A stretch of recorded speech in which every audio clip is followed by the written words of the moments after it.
Hello and welcome again to investingsuccess.ca and another of our short video presentations where we take a look at human emotion, astrology, and the financial markets.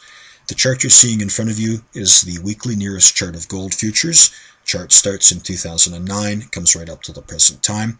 I've got 5 yellow boxes on the chart, and it is these 5 boxes, these 5 time frames that form the basis of discussion for this brief little video. Every year in the spring, in about the April time frame, the planet Pluto can be seen to go retrograde. And it will stay retrograde during the spring, all during the summer, and into the fall. But in the mid to late September time frame, retrograde will stop and Pluto will again go direct.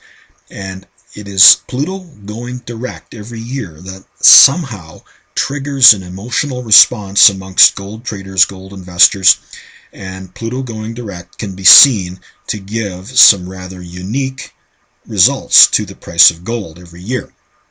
Now let's take a closer look at the chart and you'll see what I mean.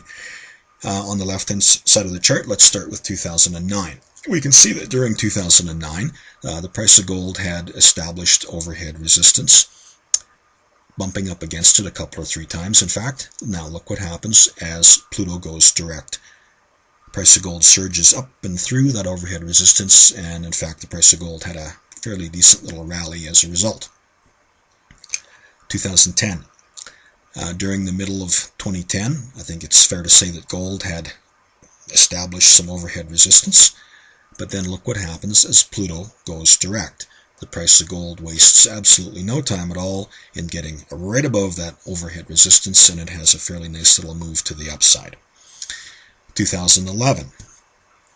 Price of gold starts out on a very positive note and continues to work its way higher. And in fact, in the summer months, it started to go very nearly vertical, parabolic at least. But then look what happened. Pluto turns direct. The rally that gold had been putting together stops dead in its tracks. And in fact, the price of gold doubles over on itself and it falls rather precipitously, leaving gold traders and gold investors wondering what had hit them. 2012. Price of gold early in 2012 has a nice little move to the upside, but then falls back, and by mid-2012 is carving out a consolidation base, but then it starts to rally again, leaving many people saying, aha, this is it, we're going to revisit those old highs from 2011, possibly go on and make new highs. But Pluto had a different thing in mind. Look what happened when it turned direct. The rally that gold had been putting together stops. That's it, it's over. And the price of gold starts to tumble. And it trends down for the duration of 2012 and continues falling into 2013.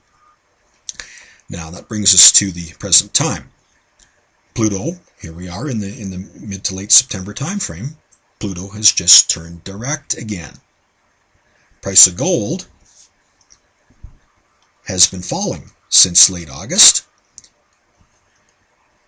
The FOMC just wraps up 2 days of meetings in Washington. Mr. Bernanke takes the microphone. He's going to announce that he's cutting back on his stimulus. He's going to taper at least a little bit, but he surprises everybody. He shocks everybody. He says no tapering. Look what happened. The price of gold surged $60 an ounce. And as I'm doing this little video here today, we are definitely down on gold again, but we're still net positive and still heading higher since Pluto has turned direct. Now I want you to see the connection between esoteric math and the action of Pluto going direct. You can see in this chart how gold rallied from late June until late August, and as I said, we've been pulling back since late August. We were testing or getting ready to test the Fibonacci 61.8% retracement. We were due for a turn, and along comes Pluto going direct, and boy, we got our turn. So there you go. Now, you can argue all day long that it was, the Fed responsible for all of this. Was it? Or is this just our cosmos at work, esoteric math at work, all triggering our human emotions? You decide. So, as always, you can follow us on our Astrology e-alert service every month. You can also get your hands on some of our books. We've just finished revising The Bull, the Bear, and the Planets to make it an easier read for you. And if you want to dig deeper into the subject, there's the law of science, esoteric math, and astrology for the market trader. Thanks again for watching. Have a great day.